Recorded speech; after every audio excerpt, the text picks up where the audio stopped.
Welcome to the deep dive. Okay, so you've definitely seen them, right? Those ads, often with celebrities pushing joint supplements, and many feature this ingredient, UC2. They often splash this claim like a patent ingredient from Harvard research. Sounds impressive. Today we're going to, peel back the layers on that, look at the science or maybe the lack of it, and really equip you with some tools for critical thinking here. So let's unpack this. All right, first up, that big claim. UC2 is a patent ingredient from Harvard research. It sounds so solid, so credible. It really does, and that's the hook, isn't it? But the sources we looked at make it pretty clear right away. The claim is just not accurate. In fact, Harvard didn't just not research UCPI. They've actually put out articles questioning collagen supplements in general, quite strongly, actually. Wow, okay, so not only not involved, but actively skeptical. Mm. What were Harvard's main concerns then? The things that should make us pause? Well, several things. A big one is potential conflicts of interest. So many studies are funded by the industry itself, the companies making the stuff. Plus, there's uncertainty about what's really in these supplements, if they work as advertised, and even concerns about things like heavy metal contamination. Contamination too. So what does Harvard recommend instead? Basically, what you'd expect, but it's important. A good, balanced diet, lots of protein, whole grains, fruits, vegetables. That's better for your body's own collagen production than relying on these pills. Right, that makes sense. Now, this isn't exactly a new topic. Professor Lin's work, mentioned in our sources, goes back to at least 2018 on this. So let's get specific. What exactly is UC2? And what's the main issue with how it's supposed to help our joints? Okay, so UC-Key is undenatured type 2 collagen. It's extracted from chicken breast cartilage specifically. And the fundamental problem, the one Professor Lin really stresses, is basic digestion. When you swallow collagen, whether it's UC2 or any other kind, your digestive system generally breaks it down. Breaks it down. Into what? Into amino acids, the basic building blocks of proteins. So the idea that this whole complex UC2 molecule somehow travels intact to your joints, well, that's physiologically unlikely. Okay, so if it just gets digested, like, say, eating chicken, how do the companies selling UCT explain how it works? Is there some other theory? Yeah, they have proposed something. It's called the reverse vaccine hypothesis.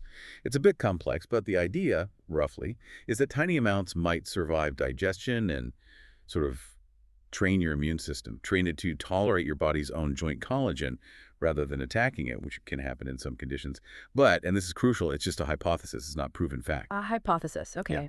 And you mentioned something about the Taiwanese FDA. Right, exactly. As a very real-world counterpoint to these claims, the FDA in Taiwan actually fined a major UC2 brand, a hefty fine, about 290,000 NTD. Why? For explicitly claiming it was protecting knees. They saw that as an unsubstantiated medical claim. Wow, okay, that fine speaks volumes. But still, these products do cite studies, right? So what's the deal with the research supporting UC2? There are studies, yes, but you have to look closely.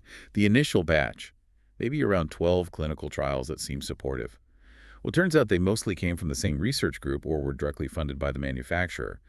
That immediately raises questions about potential bias, doesn't it? Yeah, definitely. Same team, company funding. That's a red flag. Is there any newer, maybe more independent research? There is, and it paints a more nuanced picture. A 2022 study, still vendor-funded, mind you, did show UCT could increase knee joint flexibility. But here's the catch.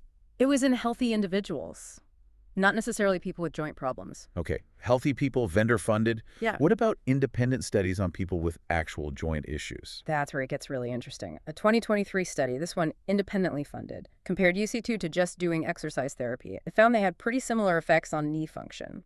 But, and this is a big but, exercise was actually better at improving overall quality of life. Exercise was better. That's significant. Very.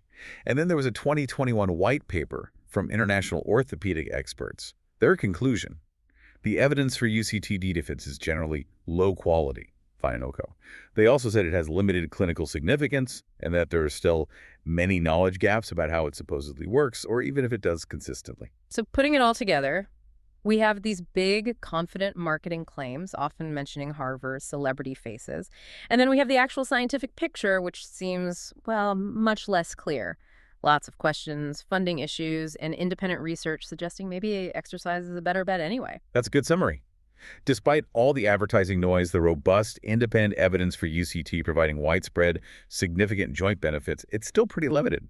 Lots of unanswered questions remain about the mechanism, the real-world effectiveness. So for everyone listening, maybe the final thought is this.